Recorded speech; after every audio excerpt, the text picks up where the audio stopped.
বদিউল আলম স্মৃতি ফুটবল টুর্নামেন্টে রিজার্ভ বাজার ফুটবল একাডেমির জয়।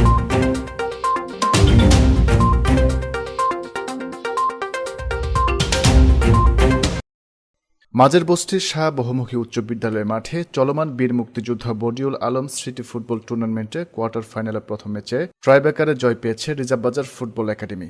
শুক্রবার বিকেলে অনুষ্ঠিত কোয়ার্টার ফাইনালের প্রথম খেলায় মুখোমুখি হয় মাঝের বস্তি একাদশ এবং রিজার্ভ বাজার ফুটবল একাডেমি। সম্পূর্ণ খেলায় দুই দলের গোল সংখ্যা শূন্য হওয়ায় খেলা গড়ায় ট্রাইব্রেকার অবধি। ট্রাইব্রেকারে মাঝের বস্তি একাদশকে 4-1 গোলের ব্যবধানে হারিয়ে জয় নিয়ে মাঠ ছাড়ে রিজার্ভ বাজার ফুটবল একাডেমি।